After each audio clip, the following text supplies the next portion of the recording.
But if I say to your children that the God of their fathers has sent me, they will ask, what is his name? And how shall I answer them? I am that I am.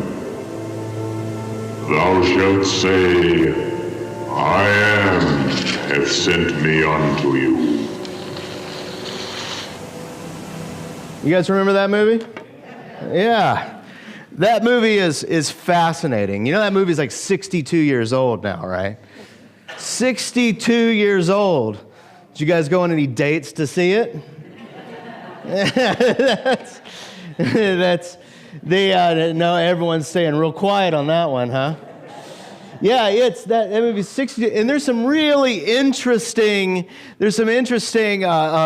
theology going in there, like, because think about it. So Chuck, Moses in there. Chuck, he talks in like normal 50s dialect, it's normal. But God, when God talks, it goes straight King James, right? I will send thou to Egypt, you will remember thee, and stuff like that. And it's even that's too fast. It's like, Moses, I will send. It's just so slow. That whole the clip of that is like 10 minutes long. And I got it down to a minute and a half. But it's just interesting theology that we think that God talks to us in this big, booming, slow voice. Right? Is that how God talks? Who knows, right?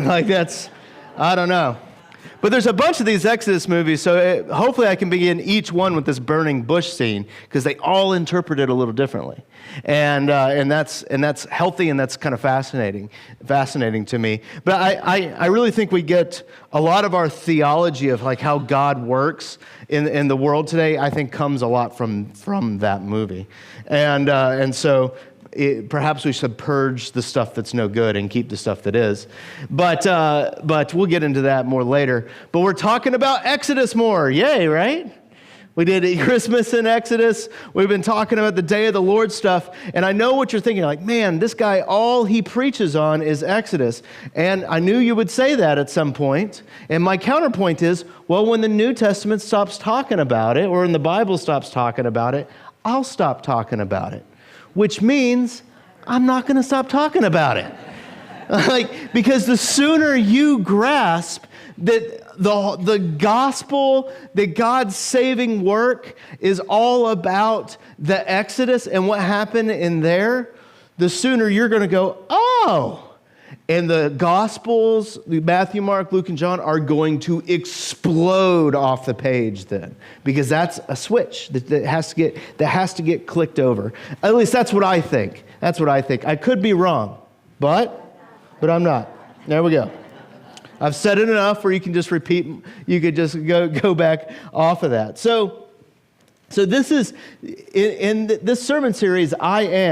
This is obviously hearkening back to that burning bush event. It's over the years, I've had lots of people that I've talked to in youth groups and as a pastor and all that stuff. They're like, show me where Jesus says that he is God. And they're trying to find all this stuff to where they can get Jesus saying he is God. We have 7 phrases where he's saying it here. And I know some of you are like, yeah, well, he's just saying that he's the bread of life. Nuh-uh, all right? If I said to you, I'm the bread of life, you wouldn't pick up stones and throw them at me, all right? But if we were in a Jewish context and someone goes, hey, he's connecting himself to that God in the burning bush. He's a heretic. Let's lob stones at him and kill him, right? That's the feeling that's going on here. And hopefully I can connect you to that feeling today. That's the whole idea, is to connect you to how Jesus is talking about this Exodus event, how he is in there. So today's thing is all about, I had this kind of funny thing, that's the burning bush saying, my name is I am, all right? So that's the whole thing. So today is all about I am the bread of life. And this comes from John chapter 6, verse 35. And it says, Jesus declared, I am the bread of life.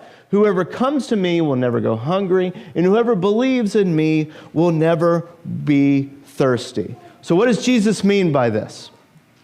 Does anyone know? It's kind of cryptic. It means stop grumbling for bread. That's what it means. You're like, where is he getting that from? Stop grumbling for bread. All right, to understand that that's what he's talking about, we got to look at the context. All that stuff that I just read. So the larger context is Jesus just fed the 5,000. All right, he had 5 loaves and 2 fish. And he fed these 5,000 people. It says 5,000 men, so there could have been more than that or something like that. But that's a huge crowd, right? He fed these 5,000 people, and then all of a sudden they're like, hey, that was pretty cool. That was pretty awesome. Let's do that again. Have you ever been part of a group like that? Like all of a sudden you go to an amazing show or an amazing concert, or maybe when you were younger, something cool really happened. You're like, well, let's go over and see that again. That was awesome. Let's go see that again. Like that's kind of the ideas behind these. But this is like a huge deal. And Jesus is actually trying to hide from the people. He's trying to hide. And so he goes and he kind of works his way in, he's hiding. And it kind of gets to the point where they have that sea thing that I talked about during the confession. And the people here, they're wanting to see this again. And it's this idea, there's this connection to God's people grumbling in the wilderness and them grumbling for another sign from God, for another sign. So verse 25, that's where we are. So we got to go back from where Jesus says, I am the bread of life. We got to go back a little bit. And he says in verse 25, when they found him on the other side of the sea, they said, hey, Rabbi, when did you get over here? You see that? They're like, whoa, there you are. When did you get here? And Jesus answered, truly, truly, I say to you, you are seeking me not because you saw signs, because you ate to your fill of the loaves.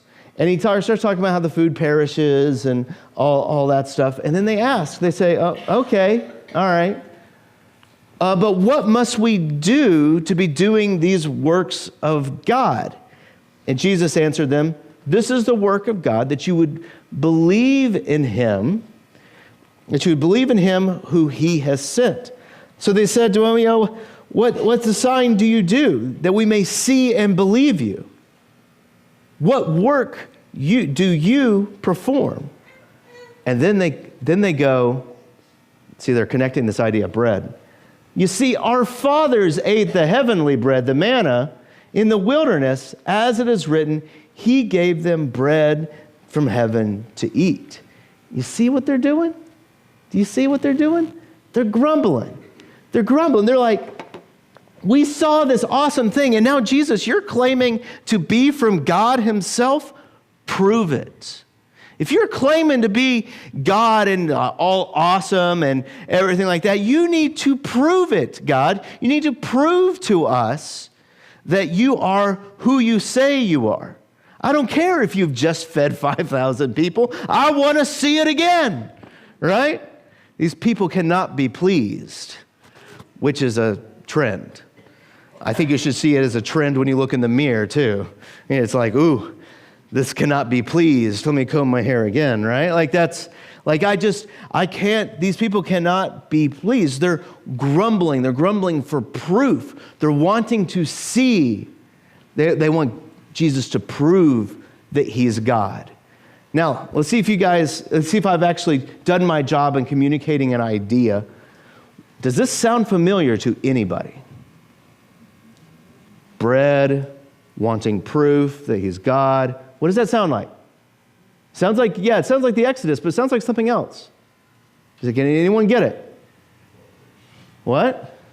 Welfare? No. No.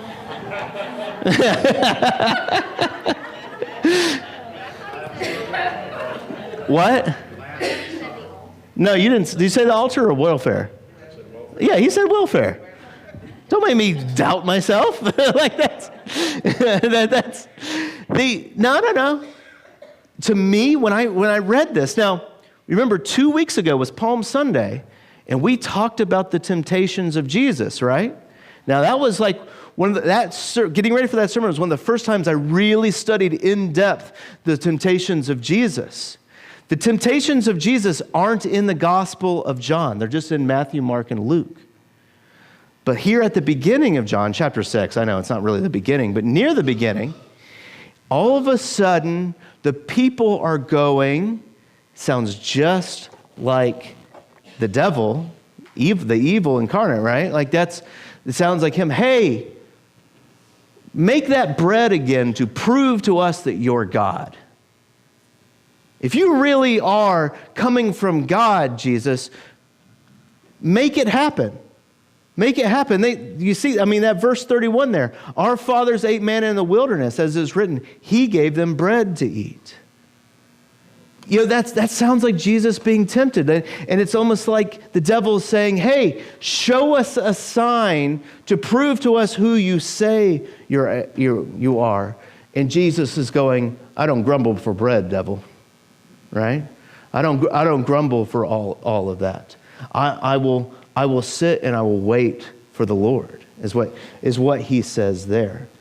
You see, these people, they're wanting another sign. Prove to us that you are who you say you are, Jesus. Prove to us. Now, we got to ask ourselves some questions here. What are you grumbling for in your life? Where, or to put it another way, what are you demanding a sign from God so that you can believe? And you're like, I don't demand signs at all. We'll see if we can get you pegged down at all here. Have you ever said, oh God, if you could just heal my Auntie Lucie, then I'll go to church faithfully. You ever said anything like that? Are you demanding a sign? Right? Like that's are thee demanding thy signs? Like that's to be like God. Like that's or like, God, if you could just give me this job, I promise I'll give you the amount of whatever percentage I think that I should give you, right? Have you ever said anything like that? It's pretty universal. Like I've even done it, and I'm close to perfect.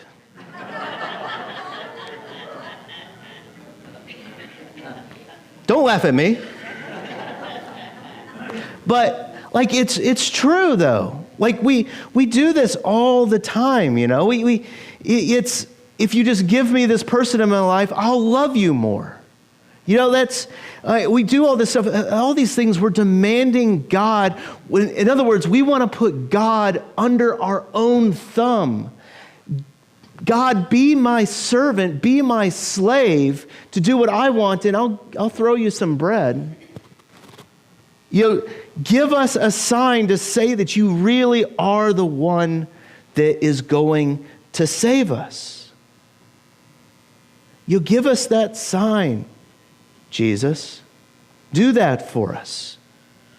We're so good at grumbling, trying to get God to act on our own, that we forget that we actually become blind to how God is working around us anyway. Because we want God to act in this way, in this time, in this specific thing. We want him to prove himself to us, just as God seemed to do in all those Old Testament stories, right? Like it seems like God is just one miracle after another. It's like pop miracle, pop miracle, pop miracle. It's like no wonder those people believed and worshiped Baal all the time. God was doing all those miracles. I was sarcasm. That's like that. It just seems like, God, why don't you work all the miracles like you did in the Old Testament? But we have to remember, and I tell this to my Thursday morning Bible study all the time, which you all should come to. It's the best one ever. I tell this all the time. is that, we think that if we were given more signs, that we would believe more. But God's people, when they crossed through the Red Sea, it says there were water on both sides. They got to the other side, and then what did they do? They built a golden calf. We grumble for more signs, and I just don't know. And Jesus is saying, stop grumbling for bread. So he starts laying down the hammer, and we get to verse 32. And he says, truly I say to you, it was not Moses who gave you that bread from heaven, but it was my Father who gives you the true bread from heaven. For the bread of God is he who comes down from heaven and gives life to the world.